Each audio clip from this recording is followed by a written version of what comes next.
mana nih kriteria-kriteria yang memiliki gagasan, konsep yang kira-kira wah cocok nih, mampu nih kayaknya memimpin Kota Serang. Bisa nggak bisa punya kesimpulan seperti itu nggak atau belum?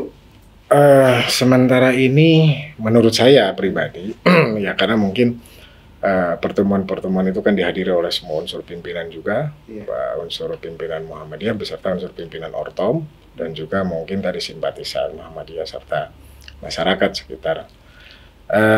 Kalau pribadi saya melihat bahwa plus minus lah. Jadi semua para kandidat itu, bakal calon itu memiliki nilai-nilai positif semua. Namun memang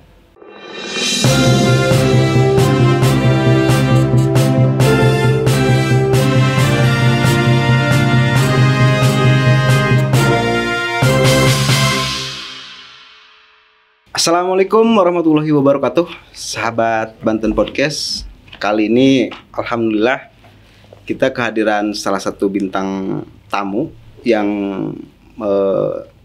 menurut saya ini bakal membawa manfaat buat masyarakat Kota Serang, terutama di saat-saat sekarang ini menjelang pemilihan wali Kota Serang.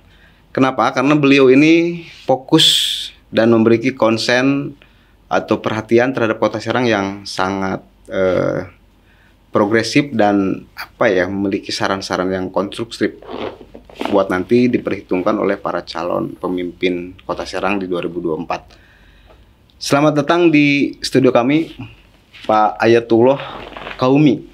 Namanya saya sangat Arabik, sangat Islami maksudnya. Maknanya apa sih Pak Ayatullah Qaumi itu, Kang? baik, terima Beliau kasih. ini sebelumnya saya kasih tahu Wakil Ketua PD Pengurus Daerah Muhammadiyah Kota Serang. Oke, Pak, dari nama dulu kita pengen tahu dulu nih, namanya menarik nih, Ayatullah Qaumi. Baik, terima kasih sebelumnya. Assalamualaikum warahmatullahi wabarakatuh. Waalaikumsalam warahmatullahi wabarakatuh. Kang Ben yang saya hormati dan teman-teman podcast Banten Podcast Banten Podcast yang saya cintai semua, terutama di Kota Serang. Ya alhamdulillah kehadiran saya di sini ini bagian dari bagaimana kita bersilaturahmi ya. Tadi Om Ben ini menanyakan nama saya. Nama dulu lah biar kita kenal. Nama saya ini memang diambil dari bahasa Arab ya barangkali. Karena kebetulan ayah saya juga sebagai seorang pemuka agama, tokoh agama, dan beliau bergelut di bidang agama ya. Dan terakhir beliau juga pernah menjabat di pimpinan wilayah Muhammadiyah Provinsi Banten. Jadi beliau 3 periode waktu itu. Saya kelahiran tahun 1979. Ayah saya memberi nama itu Ayatullah Qaumi itu terinspirasi dengan kepemimpinan Presiden Iran yang namanya dulu Ayatullah Khomeini. Presiden Iran. Namun tentunya menyesuaikan karena dulu saya tinggal lama di Rangkas Bitung dan kalau tidak salah itu ada namanya sebuah dekat Masjid Agung ya di Rangkas Bitung itu kaum. Jadi Qaumi itu diambil dari kata itu. Nah, tapi yang pasti ya semoga itu nama itu diberikan oleh orang tua itu adalah sifatnya positif ya. Dari kaum membawa masjid. Kaum masjid, jadi lingkungan ya, para kaum yang ada di masjid waktu itu. Kaum, kalau di bahasa Sundanya Kaum, betul. Tapi kalau saya lahir di Serang. Baik, siap. Nah Pak, Kang Ayat, gini, sebagai aktivis di Muhammadiyah, barangkali juga yang saya lihat, Kang Ayat ini juga sering memberikan gambaran-gambaran terhadap kepedulian terhadap Kota Serang karena sama-sama tinggal di Kota Serang. Kalau secara gambaran umum bagaimana sih kondisi Kota Serang saat ini, Pak? Apakah sudah layak disebut ibu kota Provinsi Banten misalkan?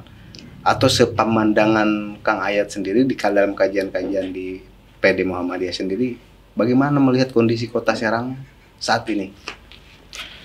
Baik, secara pribadi tentunya saya melihat bahwa kita sama-sama lihat juga bahwa Kota Serang ini menurut Undang-Undang 23 soal otonomi daerah, lahirnya Provinsi Banten itu kalau tidak salah dinyatakan bahwa ibu kotanya Provinsi Banten itu di Serang. Nah, namun Serang ini kan kalau nggak salah ada dua ya, Kabupaten Serang dan Kota Serang sendiri. Nah, secara regulasi nampaknya juga sedang diusulkan kalau tidak salah Kota Serang ini menjadi ibu kota provinsi. Namun seperti kita lihat dan Kota Serang ini seharusnya sudah menjadi kota yang kota yang sudah moderat harusnya. Dan saya melihat Kota Serang ini juga harusnya menjadi landmarknya Provinsi Banten. Bahkan harus menjadi etalase provinsi, mukanya Provinsi Banten. Namun kita lihat bahwa di Kota Serang ini warganya cukup beragam ya. Bahkan sekarang ini sudah banyak komunitas-komunitas Kota Serang, mungkin lebih ke urban sekarang ini. Jadi hadir di Kota Serang ini dengan berbagai lapisan-lapisan masyarakat, baik itu dari ya kalangan pegawai, karyawan, terus pengusaha, jadi ya alim ulama, ya para kesepuhan, dan anak-anak muda. Tentunya yang sekarang itu sudah mulai banyak itu di Kota Serang adalah kalangan anak muda. Nah, ini ada nggak misalkan Pak kajian-kajian mendalam dari PD Muhammadiyah Kota Serang terkait data kemiskinan, potret angka pengangguran di Kota Serang? Kalau di Muhammadiyah sendiri kami eksis terhadap dunia pendidikan tentunya.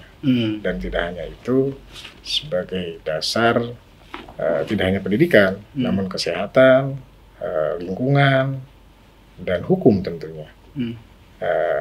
Kita sebagai warga negara tentunya yang hadir juga di Muhammadiyah, kita memperhatikan betul bahwa sebetulnya Muhammadiyah Kota Serang ini kan organisasi saja ya, yang kita concern di dunia pendidikan dan pengembangan keilmuan, gitu. Sehingga kalau bicara soal bagaimana jumlah penduduk, nampaknya di kami kan data itu biasanya adanya di dinas. Potret pendidikan di Kota Serang seperti apa tuh Pak? Sudah layak? Di Kota Serang sendiri yang kami rasakan, termasuk di Muhammadiyah ini concern terhadap pendidikan. Jadi pasang surutnya dunia pendidikan ini sesuatu hal yang wajar lah, karena memang beragamnya dimensi sebuah aturan, sehingga hadirnya pemerintah itu yang seharusnya menjadi sebuah balancing, keseimbangan dalam dunia pendidikan. Karena kita juga kalau bicara soal pendidikan di Kota Serang, nampaknya juga dunia pendidikan terutama swasta ini ada yang maju, ada juga yang memang stagnan, jadi statis. Nah kembali, bisa jadi bukan pendidikan atau lembaga pendidikannya yang bermasalah, tapi bisa jadi juga bahwa kita, kultur kita, budaya kita di dalam keluarga itu juga nampaknya kurang memberikan satu bentuk edukasi kepada diri kita sendiri ya, terutama mungkin kepada anak-anak gitu, perihal bagaimana pendidikan itu yang kita katakan sangat penting sebagai modal dasar kita. Nah jadi kalau kami lihat gitu ya, di pendidikan Kota Serang ini memang masih banyak kurang, terutama infrastruktur. Yang kedua juga tenaga pengajar. Nah, kenapa pemerintah harus hadir? Menurut saya, pemerintah adalah bagian fasilitator yang bisa menyeimbangkan antara dunia pendidikan negeri yang berstatuskan negeri dan juga yang swasta. Karena tidak sama mujurnya antara pendidikan swasta itu dengan pendidikan swasta yang lainnya. Ya artinya kita tahulah banyak pendidikan swasta sekarang di Kota Serang tuh yang berkiprah di dunia pendidikannya, yang bisa maju, dan ada juga yang masih stagnan. Termasuk Muhammadiyah yang saya pikir mungkin tadi itu perlu rasanya kita membuat treatment khusus nanti ke depan bagaimana pendidikan, pengelolaan pendidikan terutama di Kota Serang. Karena pendidik dari sebuah lembaga pendidikan itulah kunci. Ketika anak didik ini merasa bahwa tenaga pendidiknya terbatas, lantas mungkin dari sisi edukasinya yang diajarkannya pun juga tidak membuat sebuah giroh ya, semangat buat anak didik itu justru mencerminkan bahwa kita dalam dunia pendidikan itu harus membuat sebuah terobosan atau perubahan-perubahan sehingga orang termotivasi untuk ada semangat dalam dunia pendidikan, baik itu tenaga pendidik maupun yang dididiknya. Nah, Pak, ini terkait persoalan pendidikan ini menarik. Gini, sebuah memang saya tidak bisa menampilkan fakta, data bahwa kemudian masuk ke sekolah negeri saja sistem zonasi mulai tingkat SMP sampai SMA, bahkan sekarang itu ada transaksional yang untuk masuk ke sekolah negeri itu ada budaya kotor, titip masuk diminta biaya. Kenapa bisa bilang seperti itu? Karena saya juga sebagai orang tua yang mau menyekolahkan itu udah mendengar hawar-hawar itu. Kang Ayat sendiri mendengar nggak Pak kasus-kasus seperti itu? Ada pungli atau apa ya sebutannya? Ya, mendengar nggak? Kalau saya sendiri mungkin pernah mendengar, tapi itu pun kan kembali ya, bagaimana kita bisa mensikapinya. Artinya, saya rasa di dalam dunia pendidikan itu tidak patut lah atau tidak harus nampak sesuatu hal yang negatif. Karena judulnya juga dunia pendidikan. Orang mau belajar, mau sekolah itu kan harusnya sesuatu hal dimulai dari sesuatu hal yang baik lah kan gitu. Nah, tapi itu kembali. Biasanya kan itu dari unsur orang-orang ya yang memang prinsipnya dia punya orientasi yang pada akhirnya orientasinya itu merugikan orang. Nah, jadi kembali sebetulnya kepada kita mau memilih dengan jalur yang tidak baik itu atau memilih jalur yang baik. Nah, ini juga kalau saya berpandangan ya kita juga sebagai orang tua tadi seperti Kang Ben sampaikan bahwa orang tua juga memberikan pendidikan yang sudah sepatutnya, juga harus mengukur dari ukuran anak itu sendiri. Kadangkala nih mohon maaf, termasuk saya sendiri nih, jadi keinginan kita menyekolahkan anak kita itu yang di sekolah yang yang bagus lah, baik gitu, baik infrastruktur, tenaga, ya seperti itulah kan gitu ya. Apalagi di sekolah negeri kan gitu. Kadang-kadang itu juga memiliki branding tersendiri kan gitu. Nah, tapi kalau saya tetap melihat bagaimana ukuran anak kita, mampukah anak kita itu dari sisi satu yang pertama secara psikologis. Nah, ini mohon maaf barangkali anak-anak sekarang itu kan sudah generasi yang keberapa di kita kan gitu ya. Jadi mereka kecenderungan juga sudah punya habitnya, sudah punya kebiasaannya sendiri. Bahkan dengan di era teknologi sekarang ini, mereka justru sebetulnya lebih canggih dibanding kita di era-era kita. Jadi kita memang sepatutnya juga memang harus tetap mengukur dari kemampuan tuh anak. Jadi kalau memang tuh anak nanti kita sekolahkan ke pendidikan yang bagus gitu, yang baik, dan anak ini juga sudah terukur dengan kemampuannya sehingga dia akan berimbang antara ruhaniyahnya ya gitu secara fisiknya. Karena ada juga sekolah yang kadang-kadang di sekolahnya itu dia mengejut dengan fisiknya, tapi kita nggak ngukur anak kita ternyata banyak keterbatasan fisiknya kan gitu ya. Kuat dipaksain. Nggak kuat dipaksain. Yang kedua juga termasuk daya akal fikirnya. Ya itulah. Jadi jangan sampai kita juga salah juga menempatkan pendidikan itu untuk dikonsumsi kepada anak, termasuk template-nya, termasuk rumah pendidikan itu sendiri. Tadi kalau soal keseimbangan tadi, pemerintah harus hadir dalam menyeimbangkan antara negeri sama swasta. Di Kota Serang sendiri masih terjadi orang masih condong berburu ke negeri. Kemudian tapi saya lihat juga ke swasta juga masih ada sih, Pak. Masih ada yang dikejar. Cuman bagaimana si sekolah-sekolah swasta ini berkompetisi saja kan secara brandingnya gitu. Betul. Apa misalkan yang salah pandangan dari keseimbangan itu apa, Pak? Keseimbangan menurut cara pandang saya adalah jadi sekarang ini kan banyak para orang tua atau mungkin anak-anak kita juga yang memilih tadi opsi-opsi sekolah atau dunia pendidikannya yang kadangkala ini dia mengikuti arus. Misalkan saya punya anak saya itu berkawan dengan si A. Nah si A ini, anak ini ingin sekolahnya di sekolah X lah. Nah ketika anak saya ini terobsesi yang sama atau terbawa dengan suasana si A tadi untuk masuk ke sekolah si X itu, nah kita justru orang tua itu punya formulasi di mana sambil melihat potensi anak nih. Ini anak cocoknya sekolahnya di mana nih dia. Nah sambil kita tanya juga kan gitu loh. Nah ketika dia ternyata cocok di negeri, sekolah negeri mungkin dengan tadi semua terukur juga kan, apalagi seperti saya juga pegawai atau karyawan yang punya penghasilan terukur, jadi kita sama-sama menyesuaikan. Nah, ketika kita harus ke swasta, artinya mungkin biasanya negeri lebih kecenderungan lebih murah lah ya gitu ya, atau disesuaikan. Gratis bahkan sekolah. Iya itu, kalau syukur kalau gratis lah ya, gitu. Dan itu juga salah satu pendidikan itu kan bagian dari mencetak pemerintah. Mencetak anak-anak bangsa ke depan seperti itu.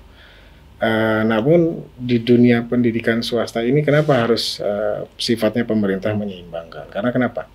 Di pendidikan swasta ini kalau tidak bermodalkan dari apa yang bisa dijual dari sekolah itu, baik itu sifatnya tadi pendidikannya atau saya rasa mungkin kalau kurikulum tuh standar lah, semua sama lah ya. Tapi mungkin ada sesuatu hal yang lebih di sekolah tertentu misalkan sehingga itu menjadi nilai jualnya. Nah, jadi nilai jual itu biasanya menjadi sebuah value atau nilai sehingga kita biasanya di sekolah swasta akhirnya lebih mahal karena ada sesuatu hal yang mungkin dianggap itu sesuatu hal yang lebih. Dan pemerintah tidak memiliki pengaruh apa-apa berarti Pak untuk mengatur regulasi keberlangsungan swasta. Ya, menurut saya mungkin pemerintah disitulah yang perlunya hadir untuk menseimbangkan. Artinya bahwa sekolah swasta ini juga semua tidak harus sama, kan tidak sama semuanya. Ada yang mungkin grade-nya di seperti ini, grade-nya ada yang di seperti ini, gitu. Jadi ya itulah pemerintah yang harus hadir untuk keseimbangan tersebut. Yang kedua, kadangkala di suatu dunia pendidikan atau sekolah itu di swasta itu balap-balapan. Ya. Balap-balapan antara dapat menerima murid. Nah, yang tentunya kadangkala muridnya sedikit tapi gurunya banyak, susah ngegajinya. Nah, inilah kalau menurut saya pemerintah harus hadir di sini. Nah, apalagi pemerintah menyediakan tenaga-tenaga pengajar yang sudah dibayar oleh pemerintah dan ditugaskan ke pihak sekolah-sekolah yang memang perlu dukungan tenaga-tenaga pengajar tersebut. Sehingga kualitasnya akan lebih baik dan sama dengan sekolah-sekolah yang lain. Tadi kita sepakat kan bahwa sebagai ibu kota Provinsi Banten, Kota Serang ini masih sangat banyak kekurangan, mulai dari penataan sampah, pendidikan, terus lingkungan, masih banyak hal, termasuk tadi belum memiliki ikon dan belum memiliki apa sih Kota Serang ini gitu. Nah, saat ini kita akan menghadapi pemilihan wali kota di 27 November mendatang.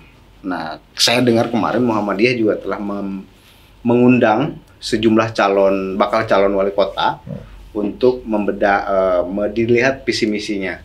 Yang sudah hadir ke PD Kota Serang siapa aja? Kalau tidak salah, ya menurut undangan kami di Kota Serang itu yang setelah hadir itu kalau tidak salah Bu Haji Raturia, terus Pak Haji Budi, Pak Safrudin, dan Pak siapa tadi itu, Pak Agis, Pak Nur Agis, Pak Nur Agis, dan terakhir itu kalau tidak salah semalam yaitu Pak Wahyu. Nur Jamil ya. Karena ada Wahyu, ada dua nih Pak, Wahyu Jahidi ya, Wahyu Jamil. Betul. Nah, dari kelima yang hadir, Pak Wahyu, Pak Budi, Bu Lia tadi, menurut pandangan Muhammadiyah sendiri, Kang Ayat sendiri lah secara pribadi, kira-kira kriteria-kriteria seperti apa nih yang dibutuhkan oleh Kota Serang untuk menjadi pemimpin ke depan, menjadi wali kota di 2024-2029 mendatang? Kriteria apa sih yang dibutuhkan oleh masyarakat Kota Serang yang bisa kemudian ini match nih dengan bakal calon itu? Perjalanan kami mengundang para bakal calon itu pada dasarnya memang kembali ke awal bahwa Muhammadiyah ini adalah sebuah tenda besar, sebuah rumah yang pada dasarnya bahwa Muhammadiyah itu juga sudah lahir lebih dulu dibanding Indonesia karena usianya lebih tua ya gitu. Nah, jadi bahwa Muhammadiyah ini memang kenapa saya katakan eksis di depan dan punya kepedulian terhadap pemerintah. Nah, artinya Muhammadiyah Kota Serang kemarin tuh menyelenggarakan obrolan santai teras bilang.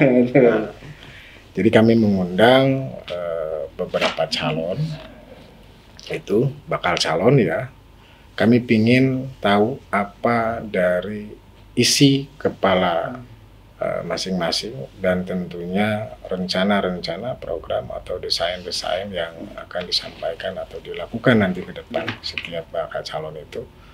Dan kita akan melihat serta mengukur ada tidak hal-hal yang kaitannya dengan program baik nanti ke depan menjadi program pemerintah dan juga tentunya program-program yang ada di Muhammadiyah itu sendiri.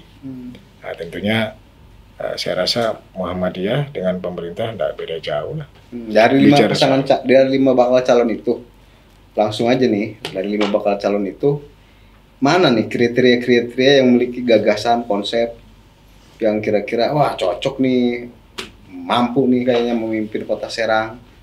Bisa punya kesimpulan seperti itu nggak, atau belum? Sementara ini menurut saya pribadi, ya karena mungkin pertemuan-pertemuan itu kan dihadiri oleh semua unsur pimpinan juga, unsur pimpinan Muhammadiyah beserta unsur pimpinan Ortom dan juga mungkin tadi simpatisan Muhammadiyah serta masyarakat sekitar. Kalau pribadi saya melihat bahwa plus minus lah. Jadi semua para kandidat itu, bakal calon itu memiliki nilai-nilai positif semua. Namun memang ada yang beberapa terkonsentrasi dengan desain programnya, ada juga yang memang ya mohon maaf barangkali mengutip dari sebuah rencana-rencana program atau rencana kerja pemerintahan. Karena kalau kami melihat bahwa diantaranya itu calon-calon yang memang masih hadir aktif gitu. Di antaranya ya di pemerintahan Kota Serang. Ya artinya bahwa mungkin saja program pemerintah yang berjalan saat ini dan mungkin yang dikonsepkannya oleh para masing-masing calon itu masih dalam sebuah kerangka konsep. Nah, tentunya yang akan rencana diaplikasikan ke depan. Nah, kami melihat tentunya calon ini cukup sportif, artinya tidak melihat bahwa pasangan lainnya ketika kami undang mereka tidak pernah menyampaikan bahwa program A itu tidak Sama baik. nggak Pak? Mereka punya programnya, visi misinya? Kalau visi misinya semua sama, hampir sama. Bagaimanapun mereka punya giroh, punya semangat untuk memajukan Kota Serang. Hanya saja nanti kita akan lihat lebih mengkerucut ketika nanti para bacalon itu sudah mendaftarkan secara resmi. Nah, nanti rencana juga Muhammadiyah Kota Serang akan mengundang para kontestan itu secara panel. Nah, tentunya kami lakukan di awal ini adalah apa? Untuk mengidentifikasi sehingga mana yang menjadi program-program yang bisa seiring sejalan dengan Muhammadiyah di antara, dan tentunya Muhammadiyah juga ya di dalamnya kan masyarakat. Saya juga masyarakat, saya juga warga Serang. Jadi apa yang kami rasakan, ya apa yang kami alami, ya itulah potret-potret yang kami sampaikan juga di setiap acara. Pak, kriteria apa? Maksudnya saya gini, untuk memajukan, membawa perubahan di Kota Serang itu, kriteria seperti apa sih yang kira-kira diperlukan untuk Kota Serang? Misalkan dia punya keberanian, dia punya gagasan, atau seperti apalah dari versi teman-teman di PD Muhammadiyah. Kalau saya melihat bahwa Kota Serang ini ya itu tadi menjadi landmarknya penanda bahwa adanya Provinsi Banten itu yang dianggap kota lah ya, jadi ya Kota Serang. Nah, dari standarnya pemerintahan itu menurut pemahaman saya tidak jauh dari soal pendidikan, kesehatan, lingkungan, hukum. Karena saya rasa kalau di Kota Serang ini juga yang perlu dari penegasan sikap-sikap hukum tentunya. Artinya harus adanya kepastian hukum. Nah, di soal pendidikan tadi sama halnya diperlukannya juga kepastian hukum. Dan tentunya juga pemutakhiran dari sebuah infrastruktur soal pendidikan, kesehatan juga sama. Dan yang lebih utama sebetulnya adalah penguatan sumber daya manusia. Nah, jadi Kota Serang ini masih tentunya harus terus ditingkatkan terkait dengan sumber daya manusia. Baik itu di kalangan pemerintah, baik itu di kalangan masyarakat pada umumnya sendiri, pelaku-pelaku usaha dan segala macam. Artinya kita perlu lebih memperkuat pada konteks sumber daya manusia. Karena sehebat-hebatnya pemerintahan, sehebat-hebatnya sebuah organisasi, dan sehebat-hebatnya seorang pemimpin, kalau sumber daya manusianya yang tidak mumpuni, saya pikir goalnya tidak akan tercapai, seperti itu, Pak. Dan SDM di pemerintah Kota Serang banyak sebenarnya kan? Ya, kalau sangat mampu lah. Seharusnya sudah, namun mungkin tadi kembali jangan lupa bahwa dalam sumber daya manusia ini ada pengelolaan. Yaitu manajemen. Artinya kalau saya melihat seharusnya setiap komponen ya tentunya baik di organisasi maupun di pemerintahan ya memang dalam bicara soal sumber daya manusia memang seharusnya sumber daya manusia ini sudah harus terkonsep betul. Contoh seperti saya misalkan pegawai swasta atau pegawai pemerintah misalkan, basic akademik saya apa? Ya selayaknya sudah memang dari awal konsep manajemen sumber daya manusia itu sudah dibuat roadmap-nya. Saya punya basic akademik ini, kemampuan saya ini, nanti saya itu di posisi di middle itu sebagai apa dan berfungsi apa, dan kemampuan saya sudah seperti apa, dan endingnya nanti akan seperti apa. Ini masih ada waktu, Pak. Penetapan belum pendaftaran calon. Barangkali Kang Ayat sendiri siap menjadi wali kota gitu. Ini kan masih jauh proses pendaftaran juga belum kan? Siap nggak Kang kira-kira kalau diusung? Ya kalau saya pribadi tentunya mengukur diri. Jadi ya mengukur diri itu bukan berarti dengan dasar ketidakmampuan, tidak. Tapi mengukur itu adalah sebuah hal yang menjadi patokan karena jadi seseorang itu biasanya kita sudah harus mempersiapkan diri. Ya misalkan, ya kalau sampai detik ini saya tidak ada kesiapan dalam mencalonkan diri mau wali kota maupun wakil wali kota, tidak saya. Tapi yang pasti dengan posisinya kami, saya pribadi sebagai warga Kota Serang, saya pribadi siap mendukung siapapun. Siapapun pimpinannya yang jadi Kota Serang dan berniat baik, ya kami pasti dukung. Tapi kalau saya pribadi, tadi kembali, saya serba mengukur diri. Jadi, tapi tergantung lah ya, artinya kalau kuasa tangan Allah itu sudah berkata lain kan, tentunya manusia tidak pernah harus mengetahui lebih awal gitu ya, kita harus jadi apa gitu kan, jadi Superman atau jadi apa kan kita nggak tahu. Kita memasuki limit menit akhir, closing statementnya yang nanti Kang Ayat sampaikan adalah ajakan terhadap masyarakat harus memilih sosok seperti apa, karena ini akan menentukan masa depan Kota Serang. Jadi ajakannya dari memilih figur itu yang seperti apa. Silakan Bang. 1 menit. Baik, terima kasih.